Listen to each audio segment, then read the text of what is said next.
ಈಗ ನಮ್ಮಲ್ಲಿರೋ ಈಗ ಕಾವೇರಿ ನೀರು ಅಂದರೆ ನದಿ ನೀರು ಅಂತ ನಾವು ಹೇಳ್ತೀವಿ. ಆ ನದಿ ನೀರು ಎಲ್ಲಿಂದ ಬೀಳುತ್ತೆ? ನಿಮಗೆ ಬರ್ತಾ ಇರೋದು ಮಳೆ ನೀರು.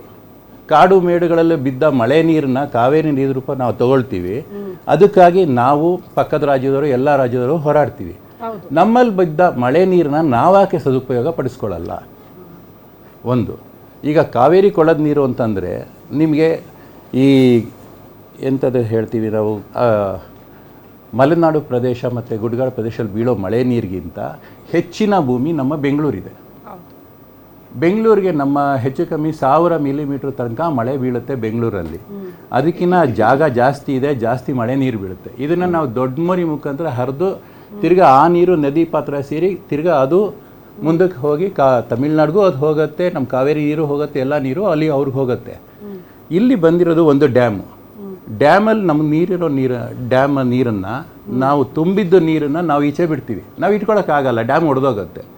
ನೀರು ಬಿಟ್ಟಾಗ ಆ ಪಕ್ಕದ ರಾಜ್ಯದವರು ಆ ಮೆಟ್ಟೂರು ಡ್ಯಾಮ್ ತುಂಬಿಸ್ಕೊಳ್ತಾರೆ. ತುಂಬಿದ ತಕ್ಷಣ ಮಿಕ್ಕಿದ್ದನ್ನು ಪೂರ್ತಿ ಸಮುದ್ರಕ್ಕೆ ಬಿಡ್ತಾರೆ. ಅದನ್ನು ನಮ್ಮವರಾಗಲಿ ಅವ್ರ ತಮಿಳ್ನಾಡಿನವರಾಗಲಿ ಇನ್ನೊಂದು ಡ್ಯಾಮ್ಗಳನ್ನು ಕಟ್ಕೊಂಡು ಆ ನೀರನ್ನ ಸದುಪಯೋಗ ಪಡ್ಕೊಂಡು ಸಮುದ್ರಕ್ಕೆ ನೀರು ಆದಷ್ಟು ಕಮ್ಮಿ ಬಿಟ್ಟು ನಮ್ಮ ರೈತರಿಗೆ ಮತ್ತು ಕುಡಿಯೋದಕ್ಕೆ ನೀರು ಉಪಯೋಗ ಮಾಡಿಕೊಂಡ್ರೆ ಒಳ್ಳೆಯದು. ಇದು ರಾಜಕೀಯ ಹಿತಾಸಕ್ತಿಗಳಿಂದ ಆಗಬೇಕೇ ಹೊರತು ಬೇರೆ ಯಾರಿಂದನೂ ಸಾಧ್ಯ ಇಲ್ಲ. ಏನು ಗೊತ್ತಾ ಸರ್, ಕರೆಕ್ಟ್. ಈ ಪಾಯಿಂಟನ್ನು ಗಂಭೀರವಾಗಿ ಪರಿಗಣಿಸಿದ್ರೆ ಓಕೆ, ನಮ್ಮ ಬೆಂಗಳೂರಿನಲ್ಲಿರುವಂತಹ ನೀವು ಎಷ್ಟೇ ಕೆರೆಗಳನ್ನು ಅಭಿವೃದ್ಧಿನೇ ಮಾಡ್ತಾ ಇಲ್ಲ, ಆ ಹಿತಾಸಕ್ತಿನೇ ನಮ್ಮ ಜನಪ್ರತಿನಿಧಿಗಳಿಗಿಲ್ಲ. ಅಂಥದ್ರಲ್ಲಿ ಈ ನೀರನ್ನು ಸಂಗ್ರಹಿಸಿಟ್ಕೊಂಡು ಮುಂದಿನ ದಿನಗಳಲ್ಲಿ ಫ್ಯೂಚರಲ್ಲಿ ಅದು ಹೆಲ್ಪ್ ಆಗುತ್ತೆ ಅನ್ನೋ ರೀತಿಯಲ್ಲಿ ಆ ಮನಸ್ಥಿತಿಗೆ ಬರಲ್ಲ ಅಂತ ಅನ್ಸುತ್ತೆ. ಅಟ್ಲೀಸ್ಟ್ ಅದನ್ನು ತಗೊಳ್ಬೇಕು ಅಂತ ಗಂಭೀರವಾಗಿ, ಅಲ್ವಾ ಸರ್? ಅದನ್ನು ತಗೋಬೇಕು. ಮತ್ತೆ ನಾನು ಒಂದು ಸೆಕೆಂಡ್, ಬೆಂಗಳೂರಿನವ್ರಿಗಾಗಿ ನಾನು ಅಂತರ್ಜಲ ಅಭಿವೃದ್ಧಿಗೋಸ್ಕರ ಒಂದು ಪ್ರಾಜೆಕ್ಟ್ ನಾನು ಮಾಡಿದೆ. 2012 ನಾನು BBMP ಕೊಟ್ಟೆ, ರಾಮಲಿಂಗಾರೆಡ್ಡಿ ಅವ್ರಿಗೆ ಕೊಟ್ಟೆ, ಮತ್ತು ಸುರೇಶ್ ಕುಮಾರ್ ಅವ್ರಿಗೆ ತಲುಪಿಸ್ದೆ, ಅಶ್ವಥ್ ನಾರಾಯಣ ಅವ್ರಿಗೆ ತಲುಪಿಸ್ದೆ, ಪ್ರತಿಯೊಬ್ಬರಿಗೂ ನಾನು ತಲುಪಿಸಿದ್ದೀನಿ. ರಾಮ ಜೋಯಿಸ್ ಮುಖಾಂತರ ಒಂದು ಕಾಪಿನ ನಾನು ಈ ಮೈನ್ಸ್ ಆ್ಯಂಡ್ ಜಿಯಾಲಜಿಯಿಂದ ನಾನು ಸದಾನಂದ ಗೌಡ್ರು ಇದ್ರು ಅವಾಗ BJP ಮುಖ್ಯಮಂತ್ರಿಯಾಗಿ, ಅವಾಗಲೂ ಅವ್ರಿಗೆ ತಲುಪಿಸಿದ್ದೀವಿ. ಯಾರು ಇದ್ರ ಬಗ್ಗೆ ಗಮನ ತಗೊಳ್ತಾ ಇಲ್ಲ. ನಾವು ಕೊಟ್ಟಿರೋದು ಅಂತರ್ಜಲ, ನಾವು ಕೆರೆ ನೋಡೋಕ್ಕಾಗಲ್ಲ ಬೆಂಗಳೂರಲ್ಲಿ, ಏನೂ ಮಾಡೋಕ್ಕಾಗಲ್ಲ. ನಾವು ನಮ್ಮ ಮನೆ ಮುಂದಿರೋ ಮೋರಿಗಳಲ್ಲಿ ಇಂಗು ಗುಂಡಿಗಳನ್ನು ಮಾಡೋ ಮೂಲಕ ನಾವು ಅಂತರ್ಜಲ ಇಂಪ್ರೂವ್ ಮಾಡ್ಬೋದು ಅನ್ನೋ ಒಂದು ಸಜೆಷನ್ ನಾನು ಕೊಟ್ಟು ನಾನು ಇದು ಬಂದಿದ್ದೀನಿ. Yes, okay. Kanthi Shetty madam, ಯಾವುದೇ ಪಕ್ಷ ಅಧಿಕಾರದಲ್ಲಿದ್ರೂ ಕೂಡ ನಮ್ಮ ರೈತರ ಪರಿಸ್ಥಿತಿ ಹಿಂಗೇನಾ? ಬೀದಿಗಿಳಿದು ಹೋರಾಟ ಮಾಡಿ ನೀರು ಉಳಿಸ್ಕೊಳ್ಬೇಕು ಅನ್ನೋಂಥ ಪರಿಸ್ಥಿತಿನ ಅಂತ ನಿಮ್ಮ ಸರ್ಕಾರನೇ ಇರಲಿ, ಈಗ ಕಾಂಗ್ರೆಸ್ಸೇ ಇರಲಿ, ಯಾಕೆ ನಮ್ಮ ರಾಜ್ಯದ ವಾಸ್ತವ ಪರಿಸ್ಥಿತಿನ ಮನವರಿಕೆ ಮಾಡುವಲ್ಲಿ ಮತ್ತೆ ಮತ್ತೆ ಫೇಲ್ಯೂರ್ ಅಂತ? ನೀವು ಈಗ ಬೆಳೆ ಬೆಳೆಯುವ ಬಗ್ಗೆ ನಾವು ಮಾತಾಡ್ತಿದ್ದೀವಿ. ಸದ್ಯಕ್ಕೆ ಕ್ಯಾಲ್ಕುಲೇಷನ್ ಮಾಡಿದಾಗ, ನಿನ್ನೆಯಿಂದ ನಾವು ಬರ್ತಾ ಮಾತಾಡುವಾಗ, ಕುಡಿಯ ನೀರಿನೇ ಅಭಾವ ಇರುವಾಗ ಬೆಳೆ ಬೆಳಿಬೇಕು, ಅದು ಇಂಪಾರ್ಟೆಂಟ್. ಇಲ್ಲಿ ಕುಡಿಯೋಕ್ಕೆ ಶಾರ್ಟೇಜ್ ಇದೆ ಅಂತ ಇರ್ತಾರಲ್ಲ. ಸರಿಸುಮಾರು KRS ಅಲ್ಲಿ ಇರುವ ಪರಿಸ್ಥಿತಿ ಅಂದರೆ 17 TMC ವಾಟರ್. 17 TMC ಅಂದರೆ ವೀಕ್ಷಕರಿಗೆ ಅರ್ಥ ಆಗೋ ಥರ ಹೇಳೋಣ, ಸರಿಸುಮಾರು 55 ಲಕ್ಷ ಲೀಟರ್, 55,71,596 ಲೀಟರ್ ಒಂದು 17 TMC ಅಂದರೆ. ಅದರಲ್ಲಿ 5 TMC ಡೆಡ್ ವಾಟರ್ ಇದೆ ಅಂತ ಹೋಗುತ್ತೆ, ಅದು ಡೆಡ್ ಸ್ಟೋರೇಜ್ ಅಂತ ಹೋಗುತ್ತೆ. ಅದು 16,13,704 ಅದು ಡೆಡ್ ಸ್ಟೋರೇಜ್ ಹೋಗುತ್ತೆ. ಉಳಿದಿರೋದೆಷ್ಟು? ಉಳಿಕೆ ನೀರಿರೋದು 39,32,000 ಲೀಟರ್. ಅದರಲ್ಲಿ ಬೆಂಗಳೂರಿಗೆ ಎಷ್ಟು ಬೇಕು, ಮೈಸೂರಿಗೆ ಎಷ್ಟು ಬೇಕು, ನಾವು ಕುಡಿಯೋ ನೀರು ನಮಗೆ ಉಳಿಕೆ ಎಷ್ಟಿರುತ್ತೆ ಅದಕ್ಕಿಂತಲೂ ಇನ್ನೂ ಒಂದು 10-12 ಲಕ್ಷ ಲೀಟರ್ ಕಮ್ಮಿ ಆಗುತ್ತೆ ಬರೀ ಕುಡಿಯೋಕ್ಕೆ. ಬೆಳೆ ಬೆಳೆಯೋದು ಆಮೇಲೆ ಯೋಚನೆ ಮಾಡೋಣ. ನಾವು ಕುಡಿಯುವ ನೀರಿನ ಅಭಾವನೆ ಈ ಥರ ಇರುವಾಗ, ಕುಡಿಯೋಕ್ಕೆ ನೀರಿಲ್ಲದಿದ್ದಾಗ ನಾವು ಕೊಡೋದು ಹೇಗೆ? ಈಗ ಅವರು ಆವಾಗಲೇ ನಾನು ನೋಡಿದೆ ನಿಮ್ಮ ಬೇರೆ ಚಾನೆಲ್ಗಳಲ್ಲಿ ನೋಡುವಾಗ, ಆದೇಶ ಇದೆ ಅಂತ.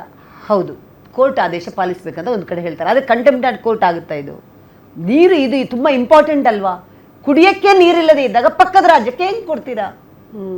ಈಗ ಬೇರೆ ನಾನು ಮಾನ್ಯ DK ಶಿವಕುಮಾರ್ ಕೇಳ್ಕೊಳ್ಳೋದಿಷ್ಟೇ, ನಿಮ್ಮದೇ ಮಿತ್ರ ಪಕ್ಷ TVK ಪಕ್ಷದ ವಿಜಯ್ ಅವರು ಇದ್ದಾರೆ, ಅವ್ರ ಹತ್ರ ಮಾತುಕತೆ ಮೂಲಕ ಯಾಕೆ ಬಗೆಹರಿಸಬಾರ್ದು? ಇಷ್ಟು ದಿನದಿಂದ ನಾವು ಮೇಕೆದಾಟು ಅಂತ ವಾಕತಾನ್ ಮಾಡಿದ್ರು. ಶ್ರುತಿ 3 ವರ್ಷ ಆಯಿತು, ಮೇಕೆದಾಟು ಒಂದು ಕಲ್ಲು ಅಲ್ಗಾಡಿಲ್ಲ. ನಾವು ಹೇಳಿದ್ರೆ ಪ್ರತಿಯೊಂದಕ್ಕೂ ಕೇಂದ್ರಕ್ಕೆ ಬೆಟ್ಟು ತೋರಿಸಿದ್ವಿ. ಇವರು ಸರ್ವೇ ಸಾಮಾನ್ಯ ಆಗಿದೆ, ಕೇಂದ್ರಕ್ಕೆ ಬೆಟ್ಟು ತೋರಿಸ್ಲಿ. ಹೌದು, ಇಲ್ಲಿ ನಾವು ವಿಷಯಾಂತರ ಮಾಡ್ತಾ ಇಲ್ಲ. ಆದ್ರೂ ನೀರು ಒಂದು ಜಲ, ನೆಲ, ನಾಡು, ನುಡಿ ಅಂದಾಗ ಎಲ್ಲರೂ ಒಗ್ಗಟ್ಟಾಗಬೇಕು, ಪಕ್ಷಾತೀತವಾಗಿರ್ಬೇಕು.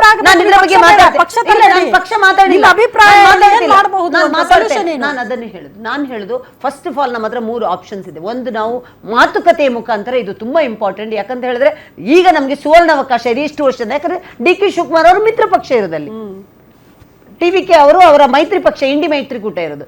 ಮಾತುಕತೆ ಮುಖಾಂತರ ವಸ್ತುಸ್ಥಿತಿನ DK ಶಿವಕುಮಾರ್ ಅವರು ಕಾವೇರಿ ಪ್ರಾಧಿಕಾರದ ಮುಂದೆ ಇಡಬೇಕು. ವಸ್ತುಸ್ಥಿತಿ ಈ ತರ ಇದೆ, ಇಷ್ಟು TMC ಇದೆ, ಇಷ್ಟು TMC ಡೆಡ್ ವಾಟರ್ ಇದೆ, ಇಷ್ಟು TMC ನಮಗೆ ಬೆಂಗಳೂರು ಕುಡಿಯಕ್ಕೆ ಬೇಕು, ಇಷ್ಟು TMC ನಮ್ಮ ಮೈಸೂರು ಬೇಕು. ನಮಗೆ ಕುಡಿಯಕ್ಕೆ ನೀರಿನ ಅಭಾವ ಬರುವಂತ ಚಾನ್ಸಸ್ ಇರುವಂತ ಈ ಸಂದರ್ಭದಲ್ಲಿ ನಾವು ಪಕ್ಕದ ರಾಜ್ಯಕ್ಕೆ ನೀರು ಬಿಡುವಂಥ ಒಂದು ರಾಜ್ಯದ ಜನ ಏನು ತಿಳ್ಕೋಬೇಕು?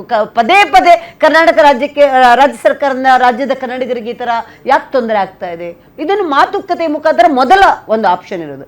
ನೆಕ್ಸ್ಟ್ ಏನಿದೆ, ಇನ್ನೊಂದು ಮಾತು ಈ ವಾಹಿನಿ ಮುಖಾಂತರ ನಾನು ಹೇಳಿದೇನೆಂದರೆ, ನೀವು ಏನು ಅಪೀಲ್ ಹೋಗ್ತೀರಾ, ಅಪೀಲ್ ಹೋಗುವ ತನಕ ಒಂದು ಹನಿ ನೀರು ಕೂಡ ಬಿಡಬಾರ್ದು, ಒಂದು ಹನಿ ಕೂಡ.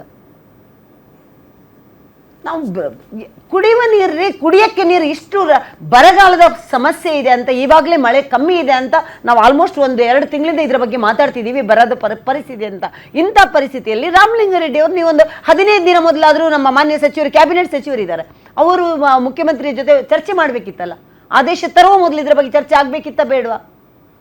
ಈ ವಾಪಸ್ ಬರ್ತೀನಿ ನಾನು. ಚಾಂದ್ ಪಾಷಾ ಸರ್, ಏನು ಮಾಡಬಹುದು ಸರ್? ಸರ್ಕಾರದ ತೀರ್ಮಾನ ಏನು, ಮುಂದಿನ ದಿನಗಳಲ್ಲಿ ಹೆಂಗಿರುತ್ತೆ ನೀರನ್ನು ಉಳಿಸು ಬೆಳೆಸೋ ಪ್ರಯತ್ನ ಅಂತ? ರೈತರ ಪರವಾಗಿ ನಿಂತ್ಕೊಳ್ಬೇಕು ಸರ್ಕಾರ ಆಗಿ, ರೈತರ ಹಿತಾಸಕ್ತಿ ಕಾಪಾಡಬೇಕು, ಏನು ಮಾಡ್ತಾರೆ ಮೇಡಮ್? ನಮ್ಮ ಪಕ್ಷ ಖಂಡಿತವಾಗ್ಲೂ ರೈತರ ಪರ ನಿಂತ್ಕೊಳ್ತೀವಿ. ಈ ಕಾವೇರಿ ನೀರು ಪ್ರಾಧಿಕಾರ ನಿರ್ವಹಣಾ ಸಮಿತಿಯವರು ಏನಿವತ್ತು ಆದೇಶ ಕೊಟ್ಟಿದ್ದಾರೆ, ಇದಕ್ಕಿಂತ ಅವೈಜ್ಞಾನಿಕವಾದಂಥ ಆದೇಶ ಯಾವುದೂ ಇಲ್ಲ. ವಸ್ತುಸ್ಥಿತಿಯನ್ನೇ ಇವರ ಅವಲೋಕಿಸದೆ ಬಂದು ಅಲ್ಲಿ ನೋಡಿದಿರ ಯಾರದೋ ಒತ್ತಡಕ್ಕೆ ಮಣಿದು ಈ ಆದೇಶ ಕೊಡ್ತಾರಲ್ಲ,